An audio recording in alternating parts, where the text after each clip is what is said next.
gente vai conversar um pouquinho mais sobre eles. Você sabia que cruzar as pernas e dormir demais estão entre possíveis causas de problemas na coluna? É isso que a gente vai descobrir, porque nós já temos na ponta da linha o Dr. Luiz Polon, que é membro titular da Sociedade Brasileira de Ortopedia e Traumatologia e da Sociedade Brasileira de Coluna. Muito bom dia, Dr. Luiz, seja muito bem-vindo. Bom dia, Juliano, prazer falar com você. Bom dia, Marcos. Acho que a gente pode começar falando dessas duas afirmações aí que eu fiz, né? Cruzar as pernas e dormir demais podem ser causas de problemas de coluna, doutor?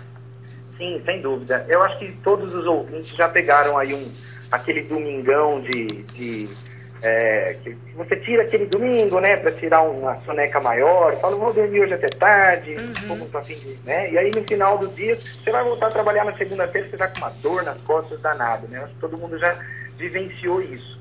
Então a questão de você ficar muitas horas na mesma posição, seja você dormindo, seja você deitado e também com as pernas cruzadas, na verdade tem a ver com você permanecer muitas horas na mesma posição. No caso de você ficar deitado, o problema é que, por melhor que seja o colchão, por mais bem adaptado que você esteja deitado, o colchão ele pode, sem dúvida, ocasionar uma alteração postural. E a musculatura, ela se mantém numa atitude ruim, por você permanecer muitas horas naquela posição. Ocorre uma liberação de umas substâncias químicas na musculatura da coluna e você acorda com dor. Às vezes o paciente acorda com dor, ou ele tem algum desconforto que o faz acordar à noite, ou quando ele acorda de manhã, na hora que ele vai levantar, ele está com dor. Em relação às pernas cruzadas, aí a questão é que quando você cruza a perna, seja da maneira com que a mulher costuma cruzar, com as pernas juntas, né? Seja daquela forma com que o homem cruza as pernas mais separadas, de qualquer forma, acontece um deslocamento da bacia, da nossa pelve.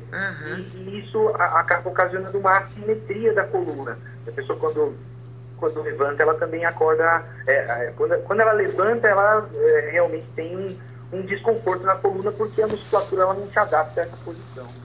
Duas coisas. É muito comum a gente ouvir as pessoas falarem, né? Algumas pessoas falarem, eu dormi demais e acordei com dor, né? Isso, comigo não tem essa, eu durmo tanto que precisar dormir. Mas eu já ouvi muita gente, quando eu durmo demais, eu fico com dor no corpo.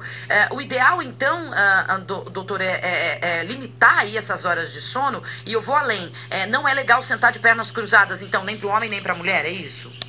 Sim, no caso de dormir, isso varia muito de pessoa para pessoa. Sim. Existem limites aí que variam entre 6, 8, às vezes 10 horas. Tem pessoas que precisam de 10 horas de sono diariamente para poder se sentir com aquele repouso dos justos, que a gente chama, né? Mas de um modo geral, a nossa musculatura ela não fica bem mantendo-se na mesma atitude. Então, claro, levando-se em consideração o período que nós devemos realmente repousar, devemos atingir o repouso necessário para todas as nossas articulações e outros órgãos, sem dúvida que você permanecer mais do que o necessário ocasiona, sim, distúrbios posturais que acabam encadeando alterações químicas, reações químicas da musculatura, e invariavelmente as pessoas têm desconforto e dor. E realmente, em relação à questão de você sentar, não é adequado você cruzar as pernas. É um hábito, muitas vezes é até algo elegante, né, do ponto de vista estético, mas tecnicamente não é uma atitude postural adequada você permanecer de pernas cruzadas. O Ricardo do Cambuí, ele quer saber quais os principais motivos que podem causar dores na lombar e o que ele pode fazer para diminuir essa dor. Legal, é um prazer falar com o ouvinte. Existem muitas causas que podem gerar dor nas costas. Para você ter uma ideia, isso é um problema de saúde pública, né? Existe um dado alarmante que diz que 80% das pessoas em algum momento da vida tiveram, têm ou terão dor nas costas. Então, assim, dado absolutamente alarmante, independente da faixa etária, né?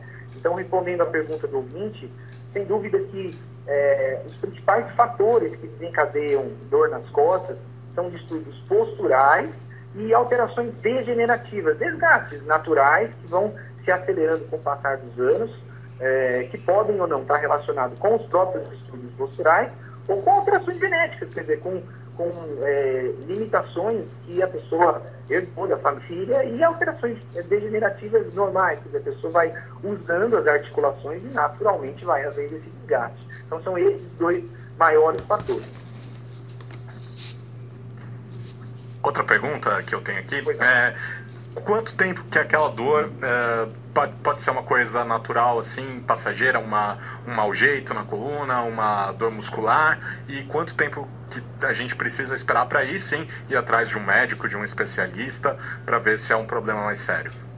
Perfeito. Nós classificamos a dor lombar, como outras dores, mas especificamente sobre dor lombar, nós classificamos a dor em intensidade e também em duração. No caso da duração, nós classificamos a dor como aguda de até 3 semanas, subaguda entre 3 e 6 semanas, quer dizer, entre 20 e 40 dias, e dor crônica a partir de 6 semanas.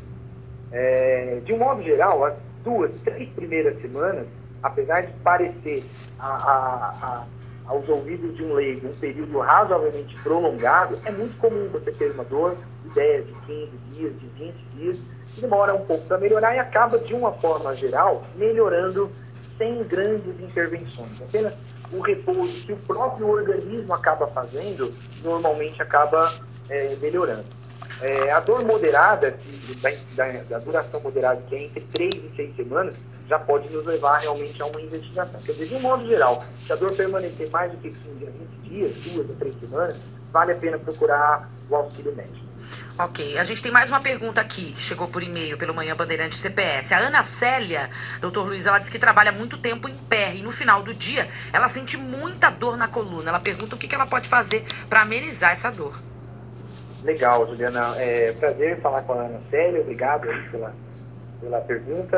Ana, isso também é muito comum. As pessoas passam muitas horas numa mesma atitude, como eu disse no começo. Seja ela deitada, seja ela sentada, seja ela em pé, essas atitudes não devem ser prolongadas. Então, o que a gente costuma orientar, aqui em São Paulo, a gente faz alguns trabalhos em empresas, trabalho de ortopedia ocupacional. Então, o que a gente faz é justamente fazer as variações, as pausas. Seja ela, o funcionário está muito tempo sentado, ele tem que levantar a cada 40, 50 minutos, levantar 5 a 10 minutos. E quem está no centro de pé também deve sentar, justamente para que os grupos musculares que estão sobrecarregados por permanecer muitas horas de pé consigam relaxar. Outra coisa muito importante, Ana Célia, de se observar é como é que está o seu alongamento. Se você vem fazendo uma prática física de baixo impacto, que trabalha a questão do alongamento e melhoria de condição postural. Pensar em postura não é pensar só em ir fazer uma terapia de correção postural. É pensar no dia a dia, pensar no que você faz, como você deita, como você levanta, como você assiste televisão, como você ouve rádio. Quer dizer, é você se preocupar, é você se policiar no seu dia a dia, como você está se postando de acordo com as coisas que você faz. Se você estiver numa mesa de computador, se você estiver vendo uma TV, de que forma você está adequado a essa questão.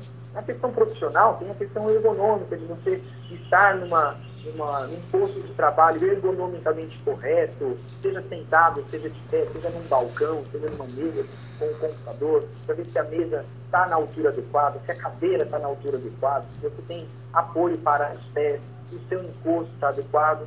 E finalizando a pergunta da Ana Célia, é muito importante ela diminuir o tempo, ela fazer pausas no período, cada hora, 5 minutinhos que ela tem, descansa um pouco, já melhora, e observar como é que está a questão do alongamento. O Guilherme, do Centro, ele pergunta se é verdade que dormir de bruço é muito prejudicial para a coluna. Guilherme, né? O Guilherme tem razão. Dormir de bruço, quer dizer, dormir de barriga para baixo, no decúbito ventral, que a gente chama, é uma atitude postural inadequada, né? Nós sabemos que os pacientes do consultório perguntam para a gente qual a melhor maneira de dormir, né? A resposta às vezes é engraçada. A melhor maneira é aquela maneira que você dorme, né? Quer dizer, é muito difícil você efetivamente se colocar numa posição, eu vou dormir assim. Muitas vezes você não consegue, né? Porque é a maneira como você acaba repousando. Porém, nós sabemos que os músculos do corpo como um todo repousam melhor se você dormir de lado, seja ele de qualquer lado, com o quadril dobrado em 90 graus, o joelho também dobrado em 90 graus, né? Essa seria a maneira postural mais adequada, onde você obtém um maior grupo de músculos relaxados para que efetivamente se obtenha uma noite repousante. Dormir de barriga para baixo deforma a coluna, você não consegue moldar a coluna vertebral de uma maneira inadequada, então realmente não é adequado. Legal, doutor Luiz, para a gente encerrar, para nós locutores que trabalhamos 2, 3, às vezes até 4 horas sentados, qual a melhor posição? Coluna reta e os 2 pés no chão. Essa seria a posição correta e confortável, né? Sem dúvida, Juliana. Falei das pausas, então aí nos intervalos... levantar, né? Dar uma levantadinha, dar uma esticada, fazer um alongamento. E importante, os pés estar no chão, mas desde que a cadeira esteja na altura adequada. Tá. E tem que lembrar que o assento, onde você está com o seu bumbum encostado, né? Você precisa ter certeza de que a coxa também está encostada no mesmo nível da sua região glútea. Você não pode estar com o seu joelho no ar. Ele tem que estar também encostado dobrado no ar. E encostado. O pessoal reclama aqui, doutor, que eu pego o encosto da cadeira e deixo ele bem retinho para as minhas costas ficarem retas. Aí vem o Marcão, vem e fala, nossa, mas por que você faz isso com a cadeira? É para as minhas costas ficarem retas. Mas o que eu estava fazendo de errado é que os meus 2 pés não estavam no chão. Agora, você falou da altura da cadeira, eu abaixei, agora tá retinho, ó. É assim, perfeito, então, que eu tenho que ficar. Perfeito. A cadeira tem que ficar dessa forma. Aí também precisa ser observado se a mesa também está adequada, o seu monitor tem uma altura, né, uma altura adequada. Para você ter certeza de que o monitor está na distância adequada, você estica a sua mão e coloca a ponta do dedo no monitor, né? Tá. E se você estiver nessa distância, significa que ele está na distância adequada. E a altura você tem que se projetar como se você tivesse com o nariz empinado mesmo, como se você fosse uma metida, que a gente chama, né? Fala assim, ó, o médico mandou ser metida agora. Isso então mesmo, dizer, tá certo. Olhando sempre pro horizonte. Tá legal? Tá todo mundo arrumando as cadeiras eu tô aqui. Totalmente errado aqui. Todo mundo totalmente errado, doutor Luiz. Muito obrigada pelos esclarecimentos e também por ajudar a gente a sentar um pouquinho melhor aqui e não ficar com dor nas costas no final do dia, não é isso? Com certeza. Eu agradeço muito o convite, é uma honra, eu sou um ouvinte assíduo aí da Band, da Manhã Bandeirantes aqui de São Paulo, e é um prazer enorme estar aí com vocês. Muito obrigado pelo convite. Doutor Luiz Polon conversou com a gente, ele que é membro titular da Sociedade Brasileira de Ortopedia e Traumatologia e também da Sociedade Brasileira de Coluna. Bom dia, doutor Luiz. Bom dia, um abraço para você, Juliana. Marcos, um abraço. 11h22.